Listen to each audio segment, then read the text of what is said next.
It's still your company. It's just an expansion of your company. So if you're investing that into the US market while you're not starting from scratch, it's not something separate, it's not a tester, it's just an expansion. I'm in the amazing offices of Avask with Natalia, who's the business development manager here. We'll get into a little bit about the importance of international expansions. That's the beauty of Europe that a lot of people don't realize, that you could just store in one country and actually sell to 27. Wow. What is their best starting point to get the ball rolling into, full expansion? Which is the first thing. So potentially look at it from a customer perspective. We're always talking from a seller perspective, but what about the customer? So conversations like this or conversations with Avask. Yeah, as you say.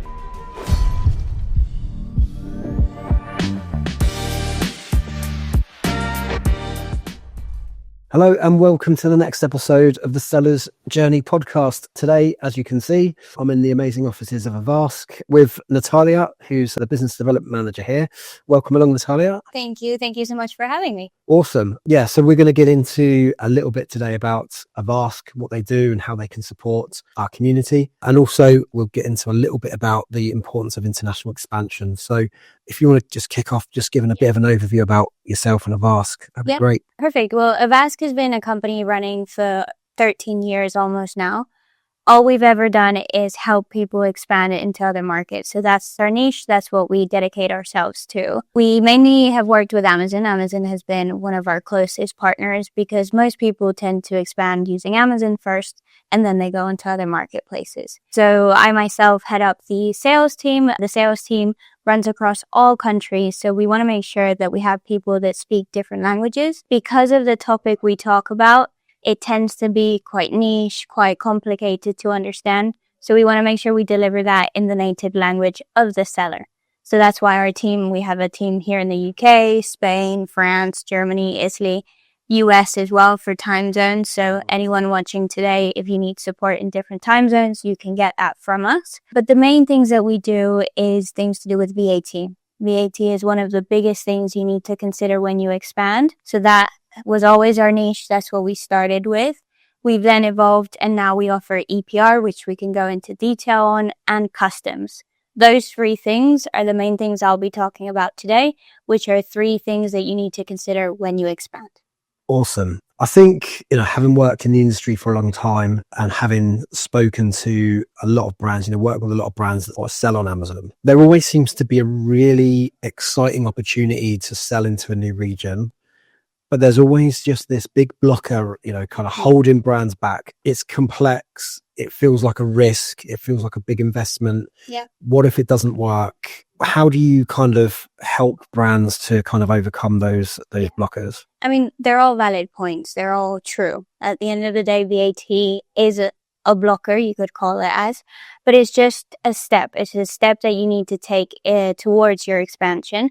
Yes, it's an investment with everything we talk about, marketing, VAT, PPC, translation, everything is going to be an investment, including VAT. But it's that one little step that you need to take for that expansion for you to get clients from everywhere across the world. We often say there's 2% of US sellers that have expanded into Europe. Wow. So there's so many customers waiting to get those products, but they don't have them available in Europe because people aren't expanding because they're just worried about these things. Mm-hmm. So what we suggest is have a conversation. I think that's the best way you can do it.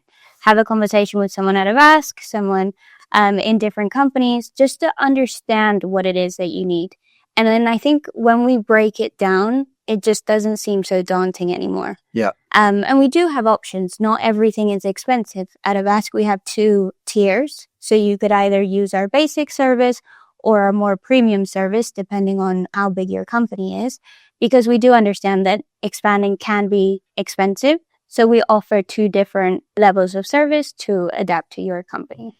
Amazing. Yeah. And I think, the complexities or the perceived complexity of expanding is really tricky. There's a lot of different things that you need to do. There's a lot of, I guess that these tasks need to be done in a certain order. So if you were a brand that had kind of done the due diligence, Yeah. you want to expand from, let's say, the US into Europe, Mhm. what is the process for that to happen, and how long, and what can people expect if they start to go through that process? Yeah, great question. So realistically, or always realistic here, I would say allow yourself 6 months. 6 months will make sure that you have everything in place. You're not rushing anything. You're not sending inventory without having something else in preparation first. So 6 months, I would say, is the time frame. First thing you need to do is get your VAT registrations. We're always the first point of contact when you're going to expand, because you need a VAT number where you store your inventory. That's the key thing. So if you're going to be storing in Germany, you just need to have your VAT number in Germany. It's as simple as that, which sometimes people think, oh God, how many numbers am I going to need? In that scenario, just one. First thing you need to do. Germany, as an example, takes about 2 months. So you already know you've got 2 months wait time in those 6 months. While you're waiting for that, you can be doing other things. So you could translate your listings, you can make sure your PPC is in order, you can change your imagery. All that can be done in this time. You then have to make sure that EPR is in place. It's a new legislation to do with eco contributions, making sure that everything you're bringing into the country is disposed of correctly. Got it. So this, again, depending on the products that you sell, can take up to 12 weeks, but it can be done at the same time. So at least we're doing two things at the same time. You're getting ready whilst you're doing other things, and then it's the shipping. So once you have your VAT number, your EPR number, then you have to ship your products. But you can only do that if you've got your numbers in place. So that, depending on where the product is coming from, can take a few more months. So that's why I would allow about 6 months. So yeah, you've obviously mapped that out really nicely. What are the things that would cause delays in that process? Not being ready potentially before you ask us for a VAT number. We tend to see that. So not having your platform ready, which the tax office asks for evidence, for example. So we always do advise our clients what they need to have before, but often, well, it just gets missed. Or so not being ready document wise is something we find. Okay. And then so you would recommend that to prepare for expansion, Yes. you need to have platforms in place and up and running before they come to you for Yeah. We can obviously have a conversation before. That's not an issue. We can give you the list of documents you would need to have in place, such as a platform. And the other one is company. Have a company incorporated, or if you're a sole trader, we could also help you. But those things just need to be in place for you to be able to expand, or for you to be able to get a VAT number.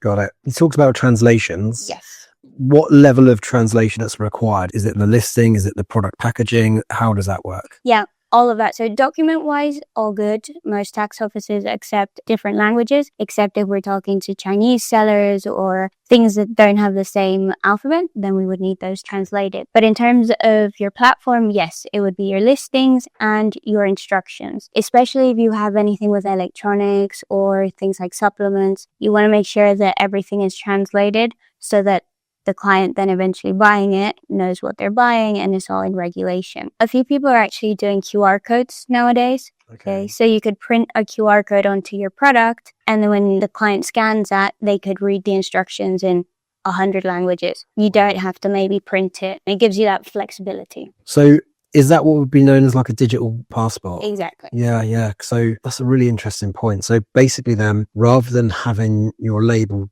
translated into, if you were selling into all regions in Europe, you might need a label that has all of the different, because you wouldn't necessarily know which country your product's going to go into. Yeah, exactly. So you could cover everything with one image. And who knows, maybe in 10 years' time, they come up with another regulation like they always do. Mm-hmm. So you have that QR code in place already. In the background, you could be updating your website.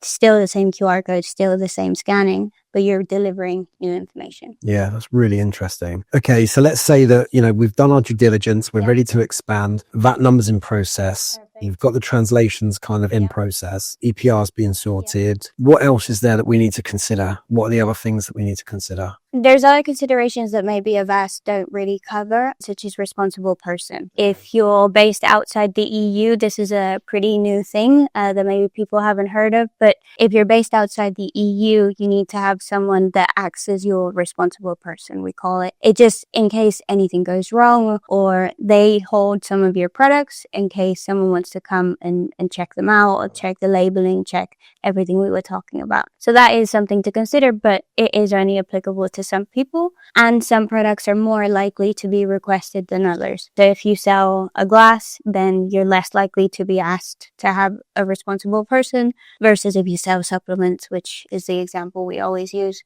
it's going to need more licenses, more regulation. What would be your recommendation on how to fulfill? So would you hold stock in the given region, or would you recommend just sending stock straight into Amazon's fulfillment center? It's a good question, and I guess it also depends on the company and how much they want to import. If they just have a couple of products and they just want to import loads, Amazon is not going to let them store all those products.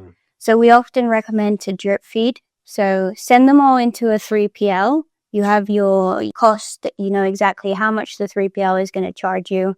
You could probably negotiate some rates because you're storing a lot of inventory. And then as Amazon allow you to store inventory, drip feed from your 3PL into Amazon's one. And that means it doesn't have to be one of Amazon's warehouse. It could be several. So you could use your hub to then drip feed into several countries. Okay. So from a VAT perspective, if I was to, let's say, hold my stock in the Netherlands and I wanted to drip feed stock into Germany and Spain and Italy, perfect. Let's say, would I just have the VAT number in Netherlands, or would I need VAT numbers in all 4 regions? You would need all 4, because Netherlands is where you're storing your inventory in a 3PL. So you need Netherlands. And although you're drip feeding into Amazon's warehouse and technically Amazon is storing, you still own the products. Yes. So you would still need to have Germany, France, and Italy, I think you said. Yeah. So you'd still need to have all 4. Okay. So then another scenario, if I was just to hold the stock in Germany, but then distribute the stock outside of Germany into Italy, Spain, other countries, but that was going straight to the consumer. To the customer, okay. Then you just need Germany. Okay. And that's the beauty of Europe that a lot of people don't realize, that you could just store in one country and actually sell to 27. Wow. With just one VAT number. So you're not restricting yourself by just storing in one country. If anything, you're using it to your advantage, because from Germany, you could be shipping anywhere, customers anywhere in Europe without needing anything else, and start gathering data, because you don't know where your next step is going to go to. You could then gather your data and say, okay, 55% of my clients are in Italy. Let me send some inventory into Italy. And then be able to even gain more clients. Yeah. How important is delivery times? Quite. I mean, with Amazon, you know, everyone wants Prime, everyone wants next day delivery. So that's quite important. But to have that, you need to be storing in that country. Yeah. So you'd suggest maybe for a brand that perhaps, you know, entirely convinced by that, you know, that the move's going to be successful, then a kind of a way to test that would be to just set up one country, sell from that country into lots of other countries, do the analysis on who's buying what where. And then I guess the upside to it would be if in your scenario, 50% of your inventory is being sent into Italy, the delivery time is going to be 3 to 4 days, maybe more. So what you're doing then is you're now opening up a fulfillment center in Italy, reducing that delivery time. Which is going to then get you lots more people kind of purchasing the products. And not only that, by storing in Italy, anyone that filters by Prime, because we all know that whoever is a Prime customer will just filter by Prime, they will only see products that are stored in Italy. So if you were just to store in Germany, they're not seeing your products. But as soon as you make that step, you're now opening your products to a whole new bunch of clients. Yeah, that's interesting. And then I guess, how important is it going to be in Amazon Seller Central? There's a really easy way to open up a new country. How important is it to do, you know, the kind of research and everything else in those given regions? Or is it just a case that you can click a translate button and start selling straight away? Yeah, you can. So they do make it as easy as that. Amazon actually have a way that they can translate the listings. The only thing with that is that they're not localized. So one thing is translating and one thing is localizing. We use different words. So Americans use different words to the English, and that Amazon might not pick it up. So when a client is looking for a specific word, they might be thinking differently. So as a first step, you could just use the button, translate, and you're good to go. But if you really want to invest, you really want to take the time into building that brand in that country, I'd personally suggest to localize the listings. Yeah, definitely sounds like a good plan. I mean, if you're making that kind of investment, then you want to make it right. Give it the best possible chance of success, right? So yeah, that would definitely be something that we recommend. Do you see different purchase behaviors between different countries? Mm-hmm. Yeah, I mean, cultures is involved in purchasing, isn't it? One thing we do see is trends moving from the US to Europe. That is happening a trend. So whatever is popular in the US will become popular in Europe in a couple months after. That's interesting. So that's a good one to check. But I mean, we know Germans are very particular in the way they do everything, in the way they buy as well. So they really want to know exactly what is in the product, how to use it. They're more that way. Whereas maybe Spanish are more relaxed and just want to maybe see that the product has nice packaging. So that maybe you change it that way. So you do have to consider cultures when you think about purchasing. Yeah, it's really interesting. And I guess the other consideration to make would be, are there specific regions that your product's going to work in and perhaps not? Yeah. Because I'm guessing there are products out there that might work really well in Germany, but not so well in Spain. Yeah. But things like weather might be deciding point. You're not going to sell surfboards in Austria. You might sell them in Italy. Things like that, yes. And also one thing we always talk about is events. Mother's Day is actually different in every country. It's not on the same day. So if you sell a product that mothers might buy or you want to buy for your mother, you have that benefit that if you sell in different countries, you have peak seasons at different times of the year. So consider that as well in Europe. Yeah, that's a really interesting point. And I guess that would become part of a wider strategy that you can start to build out, for the marketing according to that. Yeah, that's a really interesting point. So I think from a brand perspective, if you're a brand in the US that's doing really well and you're in a particular product niche that, isn't necessarily a big thing in the UK and Europe just yet, that shouldn't put people off because, like you say, we're a few months behind the US over here. Once they've kind of decided to go for the expansion, they've decided what regions they're going to go in. They've checked out the kind of sales velocity in each region for the category. How easy is it for them to ship their products from the US into the UK or Europe? I mean, easy. There's so many companies that can help you. We have a sister company that can help you ship as well. Okay. Maybe you'd consider shipping it directly from your manufacturer though, rather than, let's say you manufacture in China and ship to the US, you're going to pay duties on that. If you then ship into Europe, you're going to pay duties again on the same product. So we would always recommend split your shipments, have one going to the US, one going into Europe, and then you're not paying double, essentially. But in terms of ease, it's very easy. You obviously have freight. You can have air freight, sea freight, different kinds, depending on how fast you want the products to arrive into the country. So there's options, some more economical than others. So definitely look around and see which one's best for you. And you might be using a shipping provider already that can then ship into Europe as well. That's a lot of really kind of good information. I guess what would be the main consideration? So what can kind of convince the brand that expanding is the right thing to do? Because again, I feel like a lot of brands would hold back because they see it as a lot of hassle and a risk. How can brands begin to understand the upside of expansion and get the true value from it? Yeah, I think by speaking to us, we could come up with how much it's going to cost you. I think realistically, you need to budget this into your forecast and your company expenditure. So let's talk about how much is going to expand depending on how many countries you'd like. If that fits in, then at least money isn't a problem. Okay, then we go on to time. Which country are you hoping to expand to? That is going to change the time frames. We're now reaching towards the end of the year, so I guess we're a bit tight on time to get you to Q4, for example.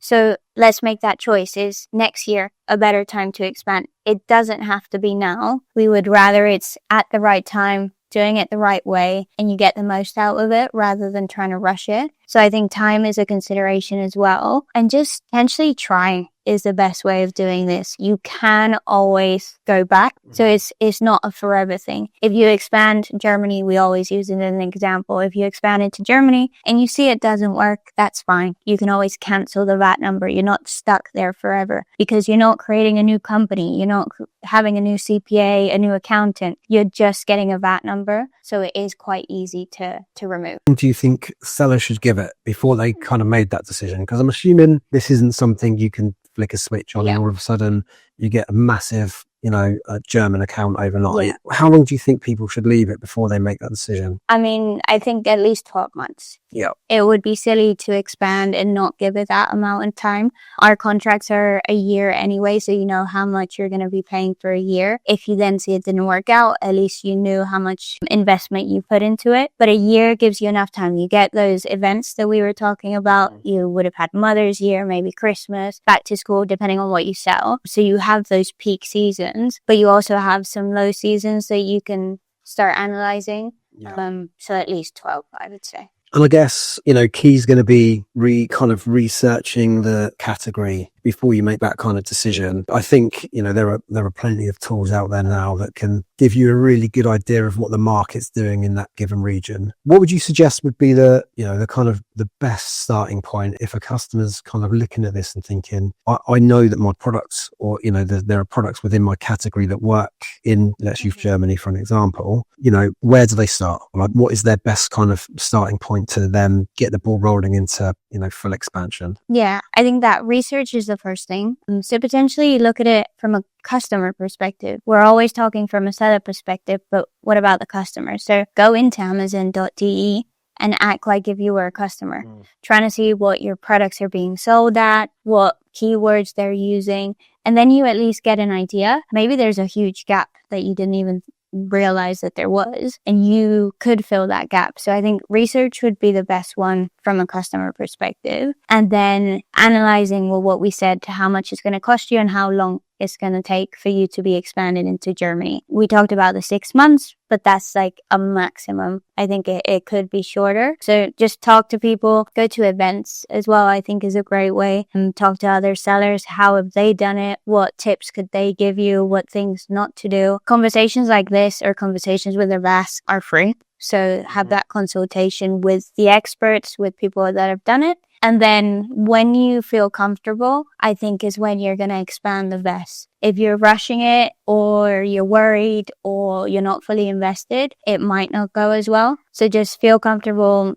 go into all these platforms that you have all this information at, and then make the choice to take the step and do it properly. Yeah, I agree. And I think the one place where I have seen this fall down is when people try and do it on a kind of a shoestring budget, if you like. I think, as you say, preparation's key. Understand what it's going to cost. Yeah. Understand what you need to invest to make this a success. And then once you have that information, that's when it's a great time to make the decision.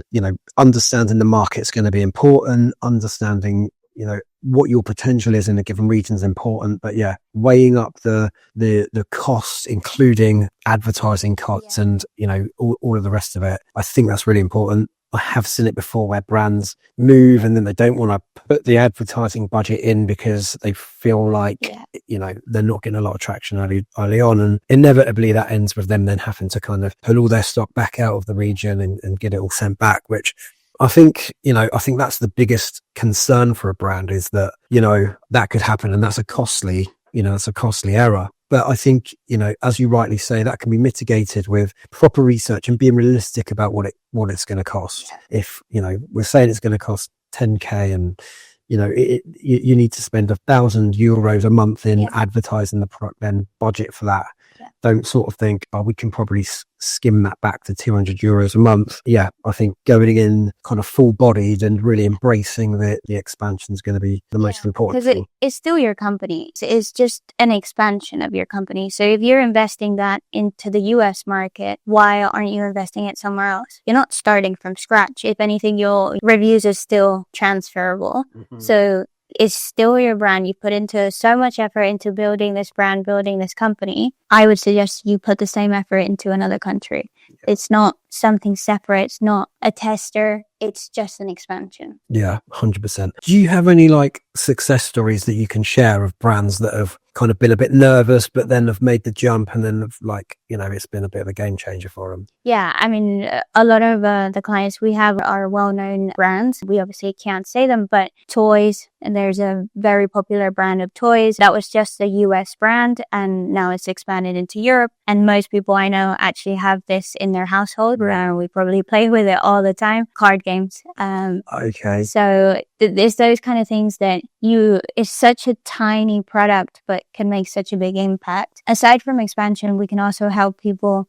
expand in the right way. So we actually have a coffee brand in the company that we're importing into Italy. Italy is not the best place to import. You pay a lot of import VAT and it's quite difficult to reclaim. So we redirected them into another country and saved them thousands. Wow. So it's not just about the expanding, it's expanding in the right way and doing it in the most cost efficient way. And having that kind of knowledge to be able to, recommend these sorts of things to the different brands. Yeah. And it doesn't take anything. It's just a phone call. Let me know how you're currently doing your business and let me suggest a different way of doing it.